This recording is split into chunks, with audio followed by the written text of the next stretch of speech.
Blessed be the God of Israel, who comes to set us free. In the name of God, amen.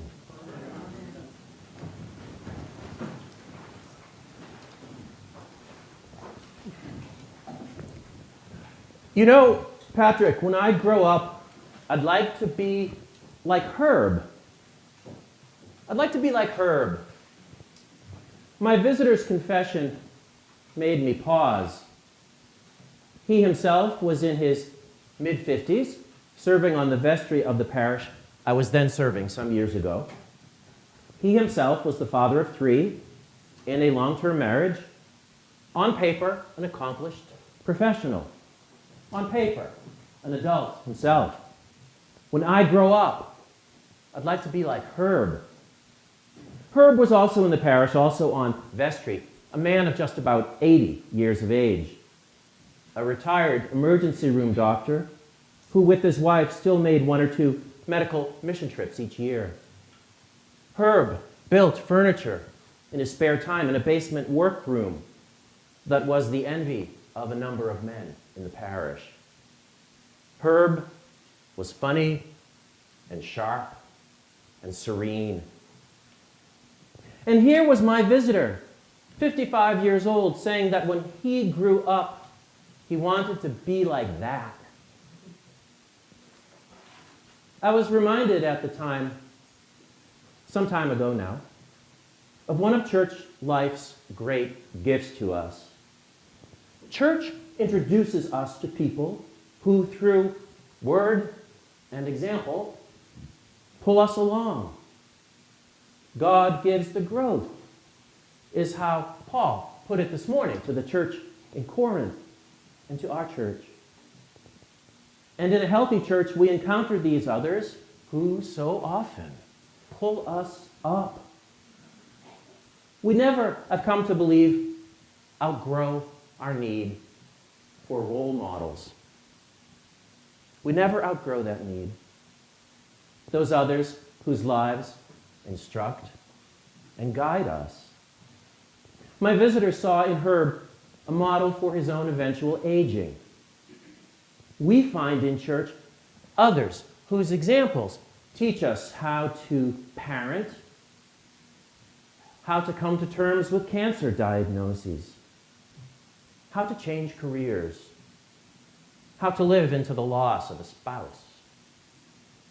Children and teens often find in church some of the very first adults beyond their family who inspired them to become adults themselves. Personally, as I prepare for my own marriage later this year, I find myself deeply thankful for the marriages I have come to know over decades now of church life. Varied ways of making one life out of 2.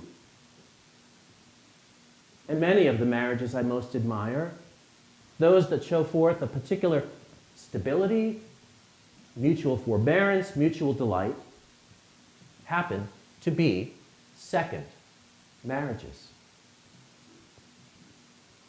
We think of our marriage, one such couple once told me, both of whom had been through punishing divorces. We think of our marriage as the triumph of hope over experience. The triumph of hope over experience. But I say to you,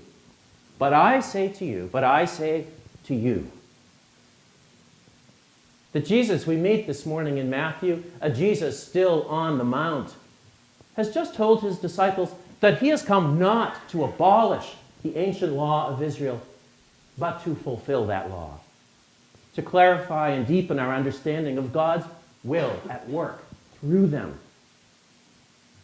to renew our commitment to the law.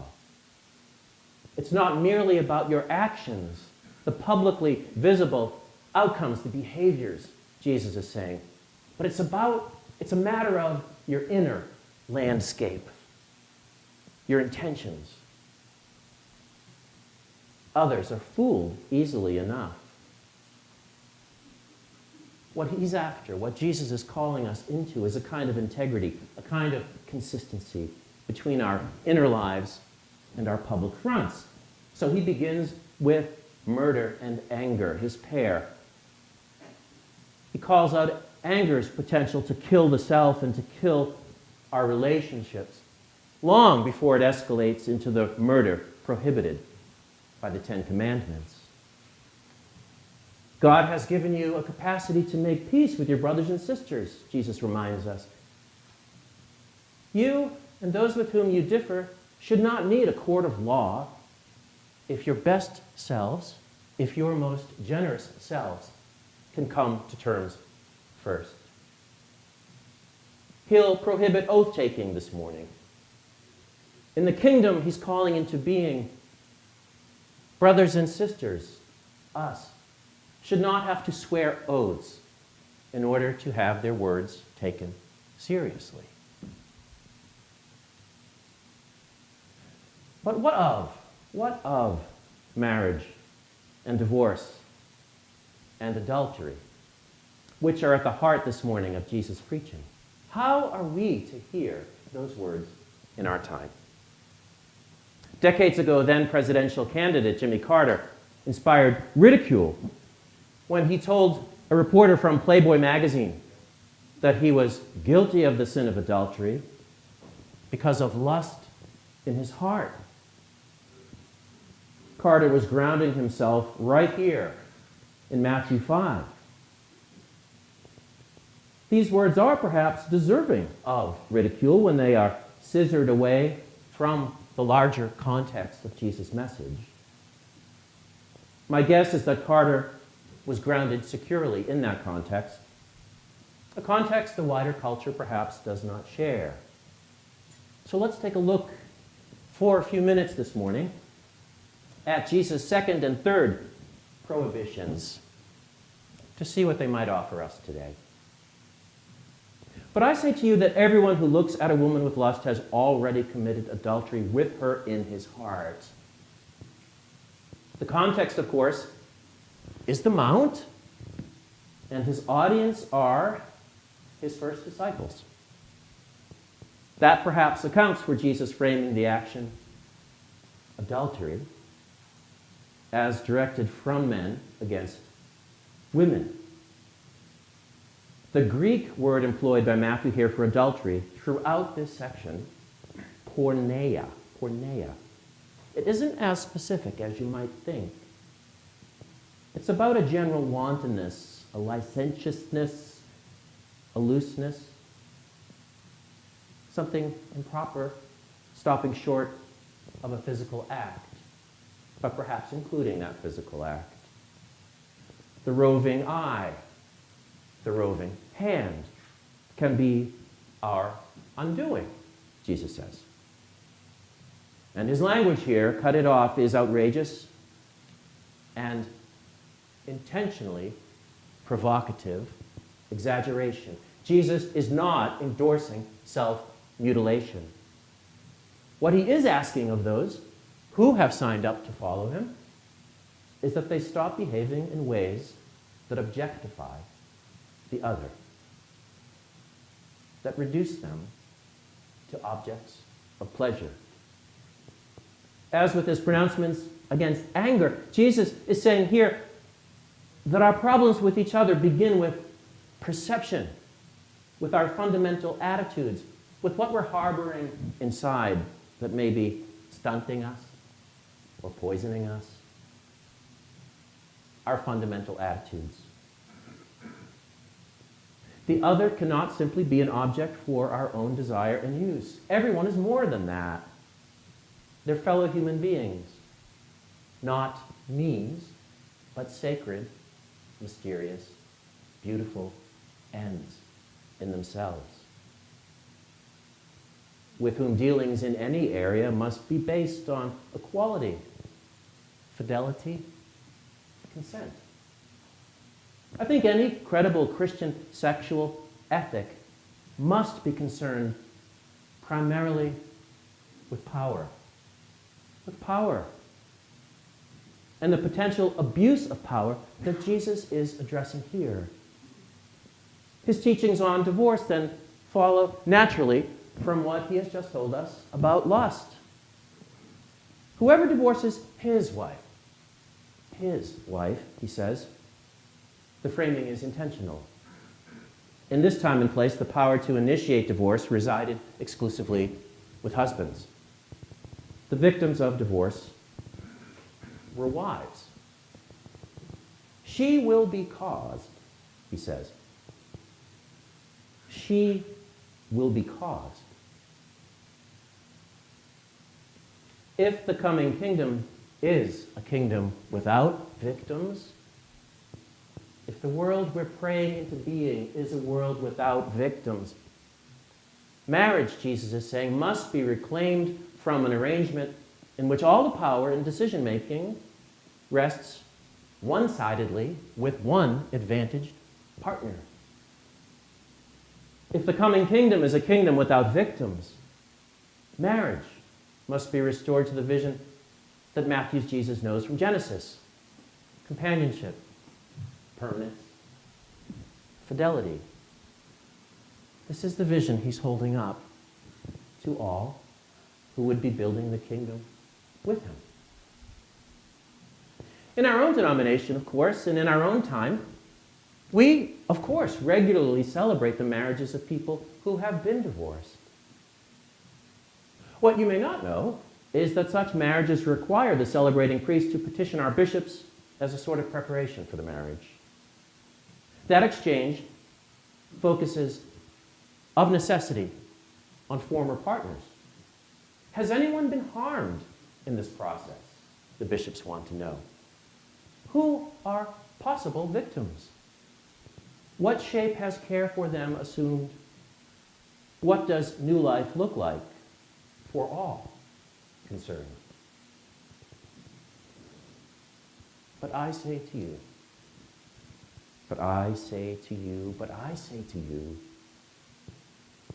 the Jesus we meet this morning is not the foot-washing Jesus, the feeding Jesus, the healing Jesus.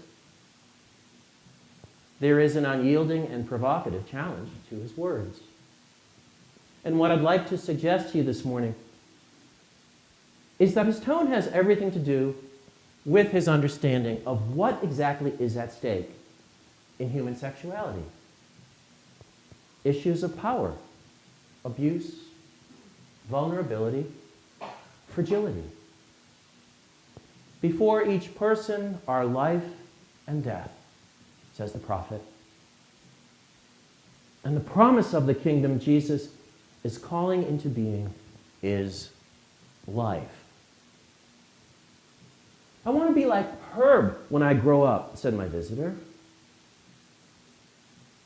We can show each other, that is, how to claim life.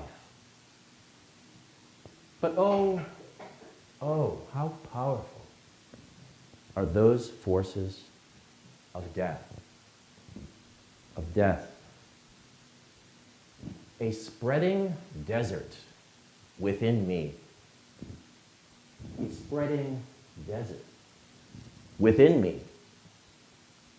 That's how the late writer and environmental activist Barry Lopez described his own inner landscape as a child, growing up in Los Angeles in the 1950s. A spreading desert within me. Lopez, as a young teen, had endured some years of abuse at the hands of a family friend, an older man widely respected in his parents' community. Reflecting years afterward on what saved him, on what saved Lopez, on what checked the spread of the desert within him, his answer came simply and with a strange and unexpected power. The water, Lopez wrote, the water that checked the spread of the desert within me, the source of hope, he wrote, was, and I quote, ordinary life. The water that stopped the desert were ordinary people surrounding him from whom he received a silent and mysterious sense of affirmation of his own worth. The water was ordinary life. The men working every day in the fields, making a curiously knowing nod to a young white boy passing on his bike. The water was the ordinary determination of everyday people to contain something deep in their lives, to search for what they hoped for from life in the valley. Ordinary people greeting him, present with him, consistently available to him. I want to be like that when I grow up. Now, I don't wish to suggest that the kind of silent care Lopez perceived as a child is enough. What can ever be enough after such crimes? But Lopez's point, perhaps, is this. Did those waving men in the field suspect the effect their simple friendliness had on the boy, on the bike? Did Herb in his woodshop consider the effects his own life and witness had upon the younger men in the parish? I suspect not. God's work flowed through them. And they lived somehow in this way as people of the light. A light that pulls others up and out. But I say to you, but I say to you, but I say to you, remember that the kingdom is among you. Act toward each other as God acts towards all of us.